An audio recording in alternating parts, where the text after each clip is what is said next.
insurance. Prices start from just £4.52 a month for £1,000 of cover. That's less than I thought. That money could help cover my funeral costs or be a gift for my grandson. I'll do it.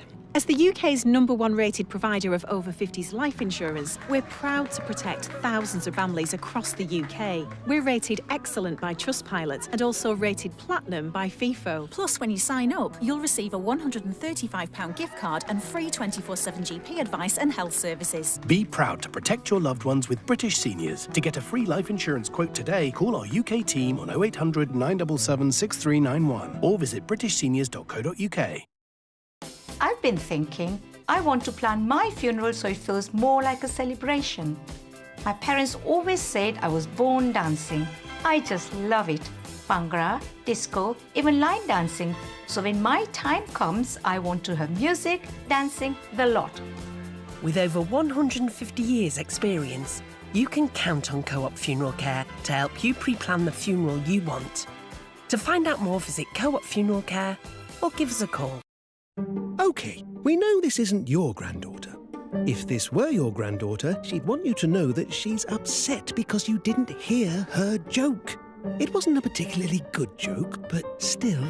Now you owe her an ice cream and a hearing test. Book a free test today at bootshearingcare.com. And now you can hear her jokes again. She's over the moon. If you won't do it for you, do it for them. You could have better hearing in just a week. Boots, with you for life.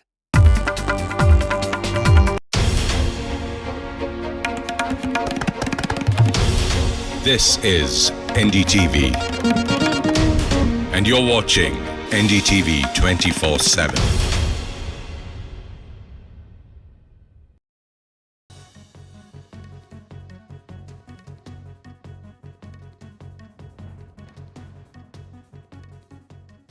Thanks for staying with NDTV. You're watching the Friday edition of the World Report with me, Arjun, Samar, Mahendran. President Donald Trump has said his administration would start sending letters to countries probably on Friday to identify the tariff rates they would face on imports to the United States. In fact, Trump says 10 to 12 countries will get letters by Friday and will range in value from 60 to 70% and 10 to 20%. Meanwhile, countries will start paying tariffs from the 1st of August. Listen in. We have a couple of other deals, but my inclination is to send a letter out and saying what tariff they're going to be paying. It's just much easier. We have, far more than 170 countries. And how many deals can you make? And you can make good deals, but they're very much more complicated. I'd rather, and I've been like this from the beginning, I'd rather send out a letter saying this is what you're going to pay to do business in the United States. Staying with the U.S., where the House of Representatives passed Republicans' sweeping tax and spending legislation, sending the so-called Big Beautiful Bill to President Donald Trump's desk.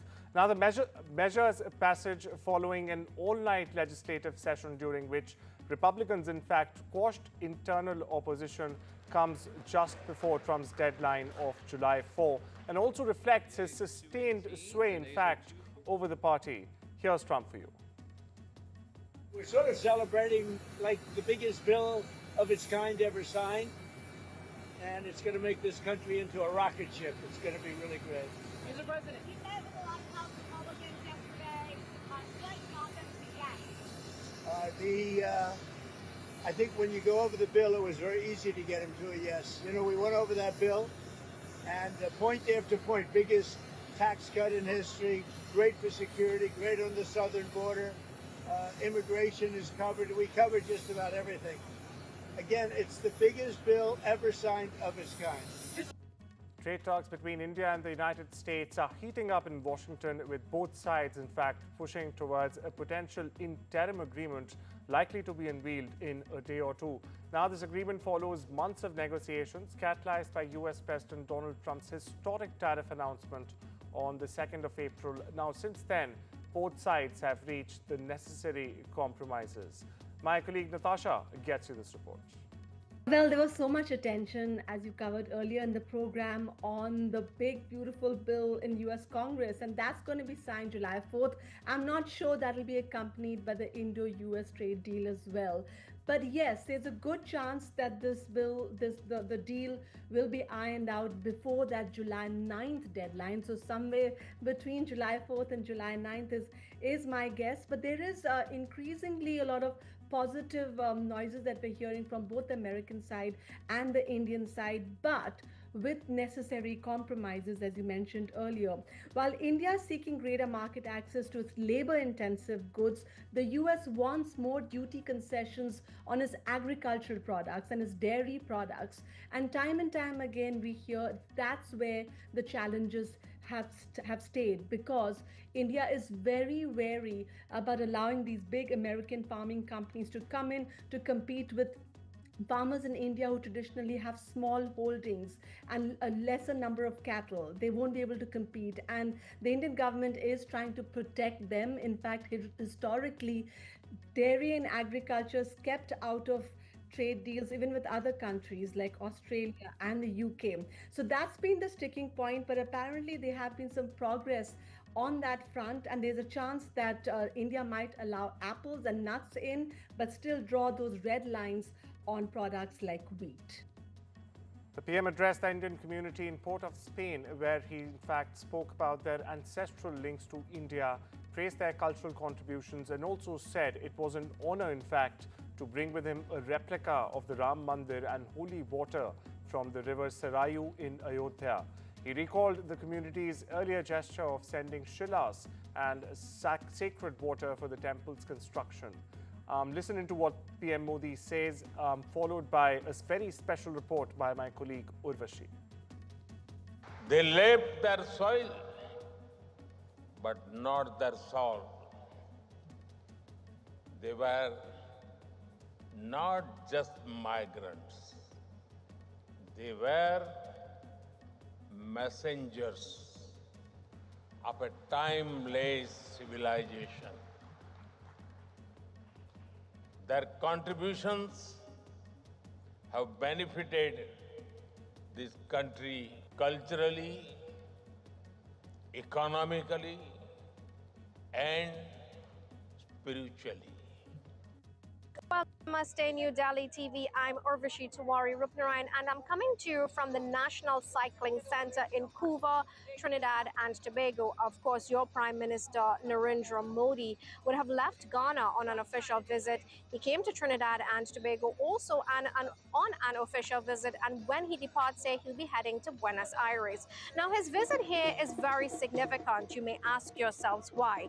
Well, Trinidad and Tobago has the highest population of members of the Indian diaspora in the Caribbean and also South America. We're averaging at just over 500,000, which is half of our population are members of the Indian diaspora. Now, of course, that is significant because we have those members in various fields. They are in education, they are in the legal fraternity, they are esteemed doctors, they are lawyers, and of course our Prime Minister, Kamala Persad-Bissessar, is the first female Prime Minister of our country, but she's also the first female Prime Minister of Indian origin. Russian President Vladimir Putin told US President Donald Trump on Thursday that he won't back down from his goals in Ukraine. Now, this comes a day after Washington said it would, in fact, halt some weapon shipments to Kiev. The leader's hour-long call, in fact, comes as Moscow intensifies its attacks on Ukraine, pounding cities with drones and missile strikes. Meanwhile, we get you what Donald Trump had to say on this. We had a call. It was a pretty long call. We talked about a lot of things, including Iran. And we also talked about, as you know, the war with Ukraine. And I'm not happy about that. I'm not happy about that. Progress with him on a deal with Ukraine? Do you feel like you made any progress? No, I didn't make any progress with him today at all. Shifting focus to West Asia, where White House Special Envoy Steve Witkoff is in fact planning to meet Iranian Foreign Minister Abbas Araghchi in Oslo next week to restart nuclear talks. Now, this is according to Western media report.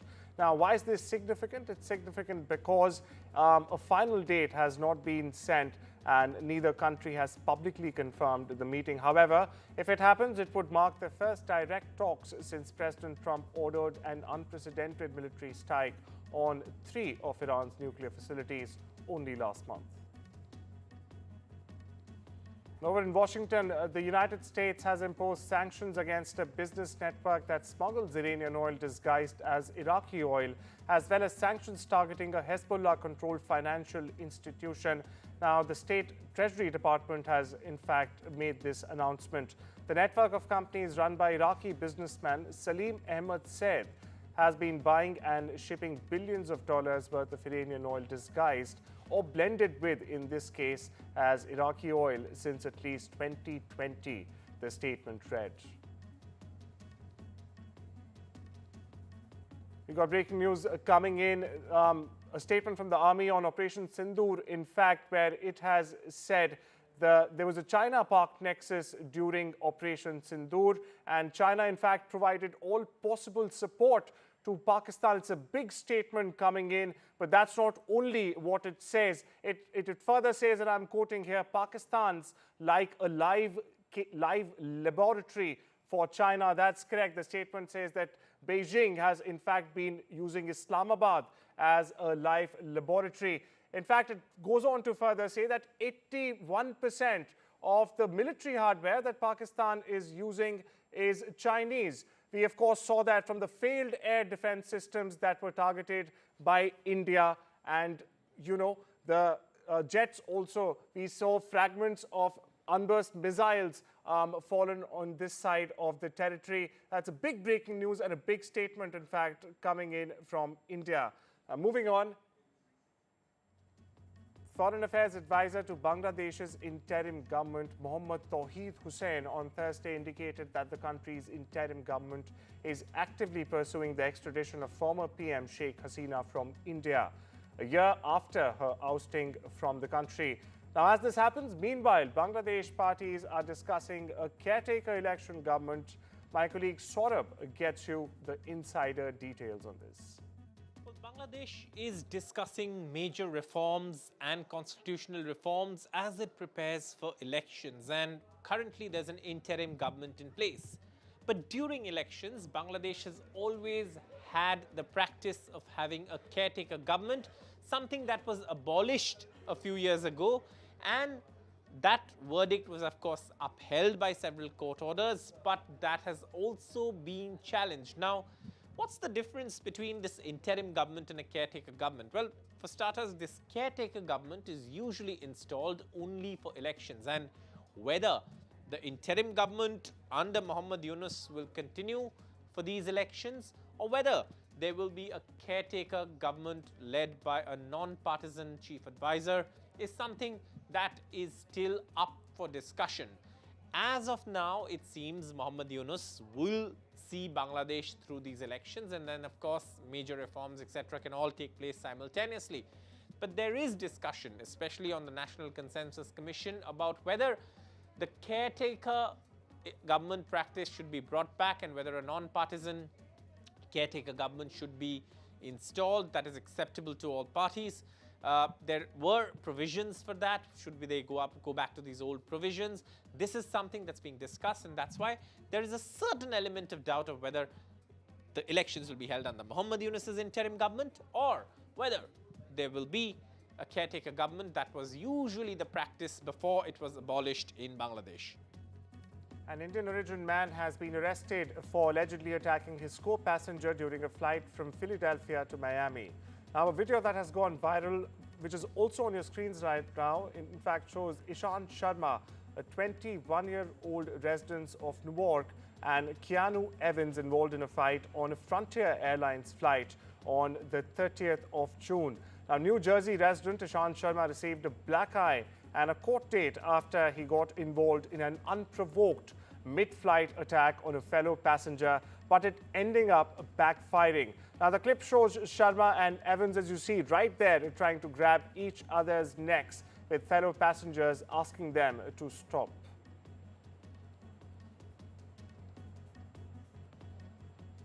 Indian software engineer Soham Parekh has been accused of moonlighting at multiple startups simultaneously. Now, allegedly also deceiving employers and gaming the startup hiring ecosystem. Many experts are suggesting that it is one of the most audacious employment scams in recent history. In fact, the software engineer has now broken his silence and defended his stance, saying he's not proud of what he's done, and also emphasized that financial stress, in fact, forced him to take these measures. He also added that no one really likes to work 140 hours a week. Staying with the U.S., where a wildfire in wilderness area of central California exploded in size as dry, hot weather Thursday, in fact, raised the fire risk for large portions of the state ahead of the July 4th holiday. The Madre Fire, as it's being called, has become California's largest blaze so far this year, ripping through grasslands after breaking out Wednesday in southeastern San Luis Obispo County. It also swiftly grew to more than 55 square miles or 142 square kilometers. There was just 5% containment. Wildfires have also spread across Spain, Greece and Turkey as heatwave pushed summer temperatures past records. Now, amid a deadly heat wave across the entire Europe, in fact, wildfires are burning in countries including Spain, Greece and Turkey. As we just pointed out, hundreds of firefighters in Greece, meanwhile, have been dispatched to battle a massive blaze, which has also been exacerbated by high temperatures and gale force winds. Shifting focus eastwards, where Russia has accepted credentials of the new Afghan ambassador to Moscow on Thursday. Now, this marks it as the first country, in fact, to extend diplomatic recognition to the Taliban since the Islamist movement retook power in the South Asian country in 2021. Back to Washington, where national defense areas will soon cover nearly one-third of U.S. border with Mexico, empowering soldiers to arrest people who crossed the border illegally. President Donald Trump's declaration of a national emergency at the border has in fact allowed the American army to sidestep a law prohibiting the military from civilian law enforcement. Now, it has gotten a mixed reception from hunters, hikers and humanitarian groups who fear being locked out of public lands across a cherished landscape. Meanwhile, listen into the U.S. Border Patrol and what it has to say. I want to make it extremely clear. Anyone who enters the United States illegally will be removed. Not necessarily just back to Juarez or to Chihuahua or right across the border, but also into southern Mexico. Individuals will face criminal prosecution under the United States immigration law. And scientists from the University of Miami, the Florida Aquarium and Tela coral in Honduras are in fact transplanting crossbed coral fragments onto a reef just off Miami's coast. Now, the reef was devastated by coral bleaching 2 years ago. The team is introducing corals from the Honduras, where warmer waters have in fact helped them to thrive, to increase the reef's resilience to rising ocean temperatures. Only on Tuesday, in fact, divers planted Eckelhorn coral fragments. It's a species critical for protecting shoreline. Here's more. It's an exciting day. It's the end of a very long process. Beginning about 3 or 4 years ago, we had this idea that we really needed to try to help Florida's coral reef by introducing more diversity from around the Caribbean, recognizing that some of the biggest threats to corals, like climate change, are really global phenomena. And if you try to have Florida's reefs save themselves on their own, we could give them some outside help. And with that, it's time we step into a short break. Much more on the other side.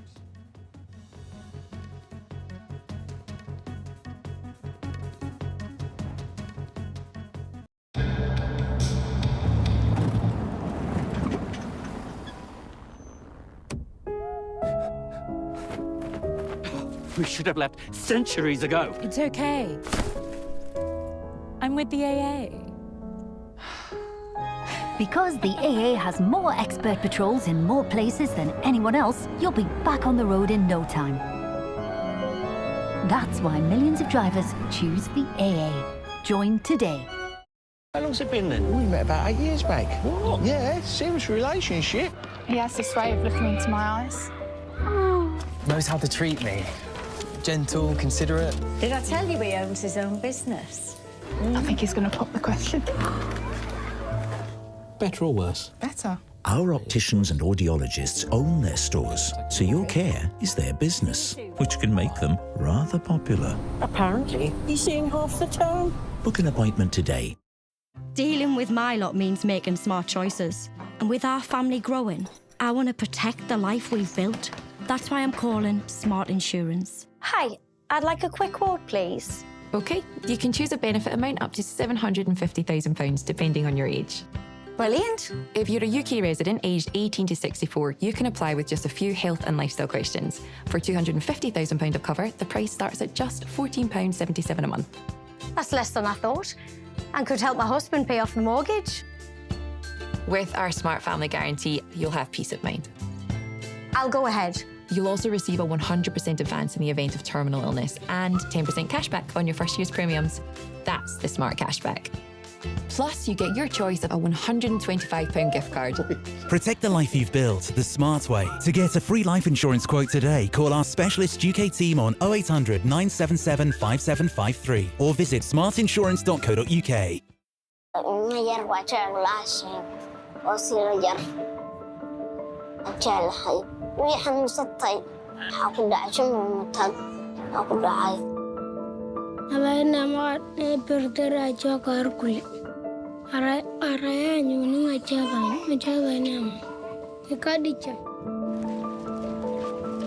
Ayer no tenía comida y la niña estaba mal. Lloró. Estábamos tristes. All over the world, millions of children like Fatun, Leolida and Monica are going hungry because of conflict, displacement and extreme weather. We urgently need your help to fight acute hunger and malnutrition. Please search Save the Children or visit savethechildren.org.uk to give £5 a month. You can help give hungry families life-saving food and provide malnourished children the treatment they need to recover. Please, donate today. It's great to be helping out before my first grandchild arrives. And after having a few repairs myself, I need to make sure they'll all be protected.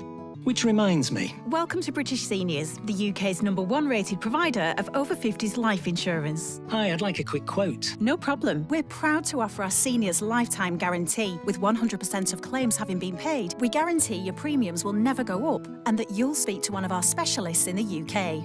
UK residents aged 50 to 80 are guaranteed to be accepted. Depending on your age, your loved ones can get a cash payout up to £10,000. Wow, that money could help with funeral costs or as a gift for my grandkid. I'll do it. Plus, when you sign up, you'll receive a £135 gift card and free 24/7 GP advice and health services. He's going to be named after his granddad. Be proud to protect your loved ones with British Seniors. To get a free life insurance quote today, call our UK team on 0800 470 4444 or visit britishseniors.co.uk.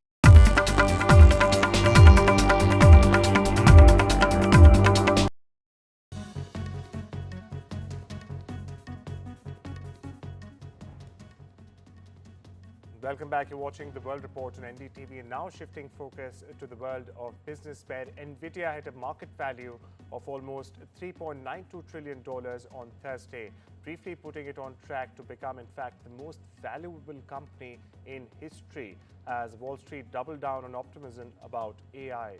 Now, demand for AI chips drives NVIDIA's market value surge. The value has, in fact, exceeded the total of Canadian and Mexican stock markets combined.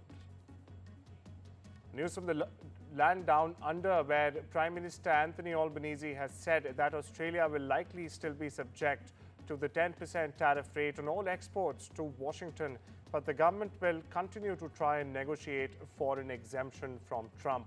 A 90-day pause in the US reciprocal tariffs are set to expire early next week, with President Donald Trump threatening to send letters this time to countries laying out the tariff rates they will face on US imports. And next news from the sports buzz, where India's Gukesh Dommaraju has beat Magnus Carlsen once again for the second time. Gukesh has stunned Carlsen in rapid round 6 Indian Championship. He's taken the sole lead in the Zagreb Championship. Now, this makes it 5 straight wins for the Indian team grandmaster. And, you know, we all remember that how Carlsen, in fact, had called him weaker just before the match, and how Gukesh has dominated with the nature of his strategic play. Now the next round to feature blitz format will prove Gukesh, in fact, he is and will maintain the world #1 status. Shifting focus to the UK, where India are in firm control of the Edgbaston Test, leading England by a whopping 510 runs. The host, meanwhile, was 77 for 3 at the end of the second day. Earlier, captain Shubman Gill scored a stunning double hundred, becoming the only Asian skipper to do so in England. Now, this effort helped India reach 587 in the first innings. Have a look. Jasprit Bumrah sat out of the Edgbaston Test on the expected lines, but that did not go down well with the experts. Ravi Shastri telling the broadcaster, "This is a very important match. They have had a week off. I'm a little surprised Jasprit Bumrah is not playing this game. It should be taken out of the player's hand. It should be the captain and the coaching staff that should decide who should be in the playing 11. This is an important game in the context of the series. He should be playing this game more than anything else. Lords can come later. This is the important game where you go to counter-punch almost straight away." England won the toss and Yashasvi Jaiswal picked up from where he had left off. In the 9th over of the morning, a good length ball nipped back in and took out KL Rahul. India 15 for 1. Karun Nair and Jaiswal had a 80-run stand. The Mumbai youngster put pressure on the English bowlers, bringing up his 11th Test half-century. Shortly before lunch, India lost Nair, but Yashasvi's 62 not out took the team to a solid position of 98 for 2 at lunch. The 23-year-old was stopped 13 short of his 6th Test 100. The left-hander slashed wildly but ended up slicing an edge to Jamie Smith. Stokes had his man. This is what Ben Stokes does. Rishabh Pant packed a punch, delivering the first 6 of the innings shortly before tea, but England by that time had pulled back India's scoring rate. The men in blue were 182 for 3 at tea, Gill and Pant at the crease. Unlike Leeds, it wasn't to be a Pant show. India lost Pant and Reddy in quick succession. Shubman Gill once again stood tall and under the Birmingham sun, while wickets fell on the other end. He milked the English bowling en route to his second 100 of the tour. This was his second ton as the Test captain of India and 7th overall, coming in 119 balls. Patient Test match innings. The partnership of Gill and Jadeja frustrated the hosts. At stumps, they had a 99-run unbeaten stand, Gill on 114 and Jadeja 41, both unbeaten. Honours were shared on day 1. Meanwhile, Indian actor Deepika Padukone has finally received her Hollywood Walk of Fame star and has in fact become the first Indian actor to achieve this remarkable feat. Here's a special report.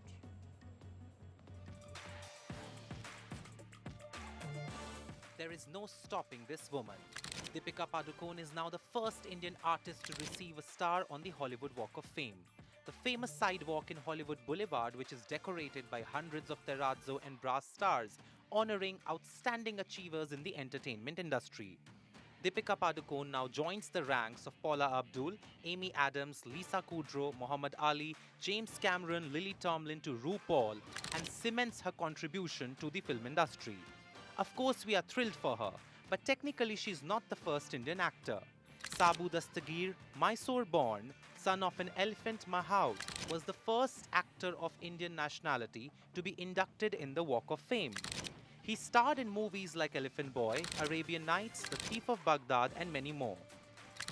As a teenager, he became one of the most recognizable Indian actors in Hollywood, especially popular for his roles in fantasy and adventure films. Although he became an American citizen in 1944 and in 1960 during Hollywood's golden era, Sabu was honored with a star on the Hollywood Walk of Fame. Thus, Deepika is being recognized as the first Indian actor to receive this accolade. Nonetheless, it's a big achievement for her, With already brand ambassador for multiple luxury names like Cartier and Louis Vuitton, Deepika Padukone without a doubt is a global star. With Priyanka Chopra also dominating the Hollywood landscape, let's just say Indian actresses are causing a global phenomena. And that's not all the good news from the Indian entertainment industry. Arijit Singh, with 150 million Spotify followers, has beat Taylor Swift and BTS to become the most followed celebrity on the platform. Now, Spotify has also crowned the legendary Indian musician as the most followed artist in the world. So that's all we have for you this Friday. Take care and have a wonderful weekend.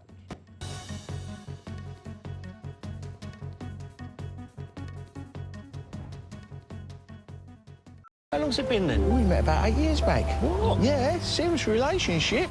He has this way of looking into my eyes. Knows how to treat me. Gentle, considerate. Did I tell you he owns his own business? I think he's going to pop the question. Better or worse? Better. Our opticians and audiologists own their stores, so your care is their business, which can make them rather popular. Apparently, he's seeing half the town. Book an appointment today. U.S. has halted some weapons shipments to Kiev as Russia's war against Ukraine has intensified. The decision was taken to put America's interests first, following a Department of Defense review of American military support and assistance to other countries. U.S. has sent tens of billions of dollars in military aid to Ukraine since Russia launched its full-scale invasion in February 2022, leading some in the Trump administration to voice concerns that U.S. stockpiles are now too low. The Ukrainian government has not commented on the announcement, and U.S. officials did not say which are those shipments that are being halted. Now, this means that America is preparing for its own military arsenal rather than providing anything more to Ukraine, probably setting the stage for some sort of a peace talk to be accepted by both sides. As we wrap things up, tell you one thing, which is about Anil Menon. That's an important story as India has been celebrating its space mission. And as we celebrate Shubhanshu Shukla, let's also now celebrate Anil Menon. NASA astronaut has been assigned his first mission to the International Space Station, serving as a flight engineer and expedition of a crew member. Menon will launch aboard the Roscosmos Soyuz MS-29 spacecraft in June 2026. During his expedition, Menon will conduct scientific investigations and tech demonstrations to help prepare humans for future space missions and benefit humanity. As I said, we celebrate Shubhanshu Shukla. It's time to also celebrate Anil Menon.